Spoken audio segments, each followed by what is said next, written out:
number 6th, and this should be a fun one to start us off. Yeah, and Coach Ayers talked about Tyler Knox, another one of the key performers for Stanford. Cool as a cucumber, as he says. He has met every moment in shining colors. 4 wins over top 10 guys this year, including number 2 Seth Romney of Cal Poly and the 125 runner-up from last season, Drake Ayala of Iowa. So a big test here for Montaperto, junior from Charlotte.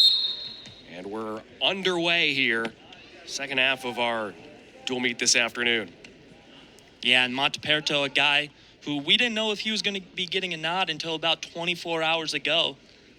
University of Virginia Communications noted some illness that was running through the Virginia squad, giving Montaperto his opportunity in place of the 27th ranked Gable Porter. And what a draw he gets going up against the St. John's Prep graduate, Tyler Knox. And that was a good first attack by Montaperto, but Tyler Knox lives here. He lives in the chaos, forcing these scrambles. Getting in on a shot and securing your 3 points are 2 completely different things against the St. John's Prep graduate. And one of the things that Coach Ayers says that Knox is so good at is finding a way to get out of just about anything that his opponent can do to him. And we're seeing that right here. Hips high. What you want to do in these exchanges, higher hips will win these exchanges. Knox did that, flipped his hips up. We go out of bounds. Nothing doing.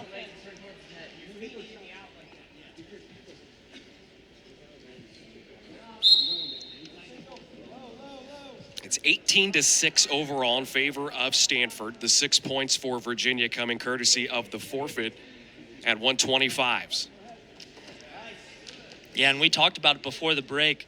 Virginia really needs to start getting to their offense. That is where Stanford dominated, was on the feet, getting those takedowns. And then the Cardinal, to their credit, continuing to go to work, extending that lead when they got on top.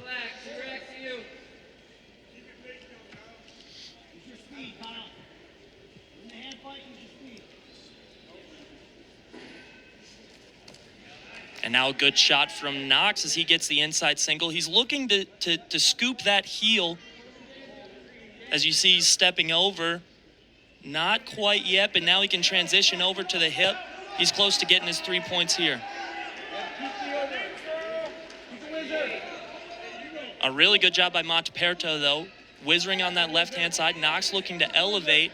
We're near the edge. Let's see if he can get that trip and finish his takedown. Now Montaperto passes the leg and rolls under. And they go out. So 2 minutes in, an entertaining bout. Some good exchanges, but nothing to show for it on the scoreboard, Brian. How frustrating is that if you're Tyler Knox? For Knox, it's not necessarily as frustrating because he knows that he can win those exchanges, get to his attacks more. For Montaperto, who is facing a big matchup, you want to take advantage of your opportunities, get to the legs, secure your 3 points. You know, that first exchange in the first minute, that could play huge for the rest of the bout. There's some blood on the right elbow of Tyler Knox, so they'll patch him up and get him back out there. A scoreless bout, 51 seconds to go here in the first period. And, you know, I was talking about how impressed I was with Knox defense in that first exchange. Just as impressed with Montaperto. Knox was in deep on a leg, had that elevated, was this close to scooping that heel and getting his 3. But Montaperto doing a good job of fending it off, and we remain scoreless. Montaperto, the Patriot Open champion this year. Also finished 3rd at the Sheridan Invitational. 4-time state champion in North Carolina back in high school. And we talked about it, a couple of guys making appearances in the lineup for the Cavaliers at 133. They're taking over for NCAA qualifier Marlon Yarbrough last season. He had a big win in the opening round of the NCAA tournament, knocking off former All-American Aaron Nagao of Penn State. Is Montaperto in on a shot again?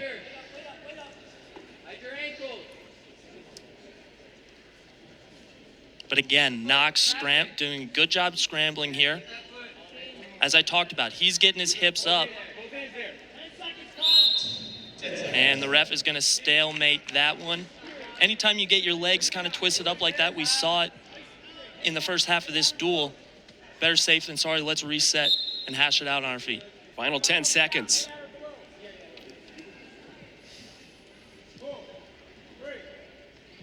Doesn't look like we're going to get anything here. We won't. So a scoreless first period comes to a close, and a good one between Knox and Montaperto. And here we talked about it. Montaperto in on a shot. Knox sitting in the corner trying to scramble, but his ankle's getting tied up there. Ref doesn't like to see that. We're just going to stalemate it there.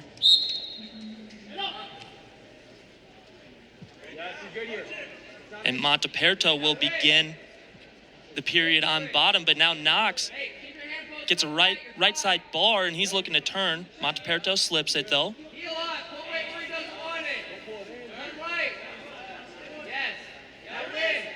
He's got a hold of that. Yeah, but Knox needs to be careful here for a defensive fall. Montaperto has got him in a precarious position. Good job rolling over. Knox can reset, but now he's a little too high. Let's see if Montaperto can slip out the back door.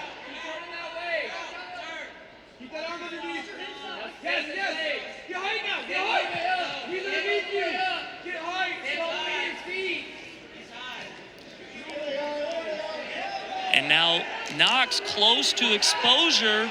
He's getting right on the doorstep. We are so close. Nothing yet. And you see Montaperto's arm is slipped inside of Knox's left leg. That's going to make it hard for Knox to complete this tilt. But now he's getting swipes.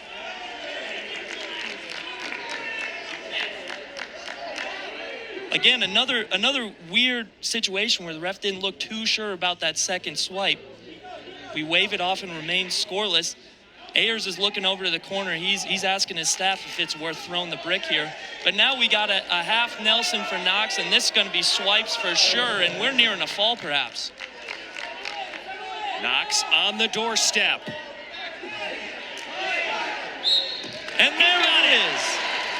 Tyler Knox pins his man, Kyle Montaperto, with 22 seconds left in the second period. And a weird exchange in the first minute of that second period.